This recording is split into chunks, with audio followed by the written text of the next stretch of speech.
Hi అండి, welcome back to Anusha Ram Cherukuri. నేను మీ అనుష. ఈరోజు మీకు గుంటూరు స్పెషల్ కారప్పొడిని తయారు చేసి చూపిస్తానండి. గుంటూరు అంటే మనకు గుర్తొచ్చేది ఘాటు. అలాగే ఈ కారప్పొడి కూడా ఘాటుగా టేస్టీ సూపర్గా ఉంటుందండి. ఇడ్లీ మీద నెయ్యి వేసుకుని కారప్పొడి జల్లుకుని తింటే ఉంటుంది. టేస్ట్ అయితే అద్దరిపోతుందండి. సో లేట్ చేయకుండా గుంటూరు స్పెషల్ కారప్పొడిని ఎలా తయారు చేయాలో చూద్దాం రండి.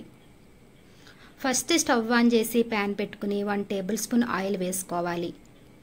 ఆయిల్ హీట్ అయిన తర్వాత 100 గ్రాములు ఎండుమిరపకాయలు వేసుకుని ఫ్రై చేసుకోవాలి. కారం తక్కువ తినేవాళ్ళు ఎండుమిరపకాయలు తగ్గించి వేసుకోండి. ఇవి ఫ్రై అయిన తర్వాత ఒక ప్లేట్లోకి తీసుకోండి. తరువాత అదే ప్యాన్లో 4 టేబుల్ స్పూన్ల కందిపప్పు వేసుకుని ఫ్రై చేసుకోవాలి. కందిపప్పు ఫ్రై అయిన తర్వాత 2 టేబుల్ స్పూన్ల ధనియాలు కూడా వేసుకుని ఫ్రై చేసుకోవాలి. ఇవి కూడా ఫ్రై అయిన తర్వాత 1 టేబుల్ స్పూన్ మినప్పప్పు, 1 టేబుల్ స్పూన్ జీలకర్ర, కొంచెం మెంతులు వేసుకుని ఫ్రై చేసుకోవాలి.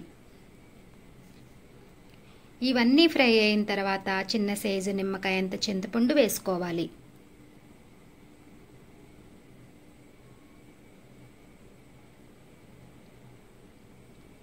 అలాగే 8 నుంచి 9 వెల్లుల్లి వేసుకుని ఫ్రై చేసుకోవాలి.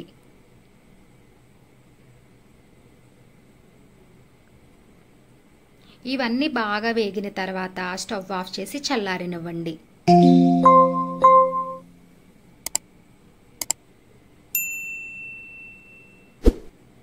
చల్లారిన తర్వాత ఒక మిక్సీ జార్లో తీసుకుని ముందుగా ఫ్రై చేసుకుని ఎండుమిరపకాయలు వేసి మిక్సీ పట్టుకోవాలి.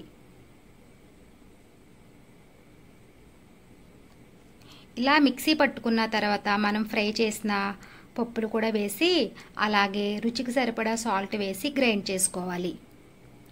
మరీ స్మూత్ పౌడర్లా కాకుండా మరీ బరకగా కాకుండా గ్రైండ్ చేసుకోవాలి.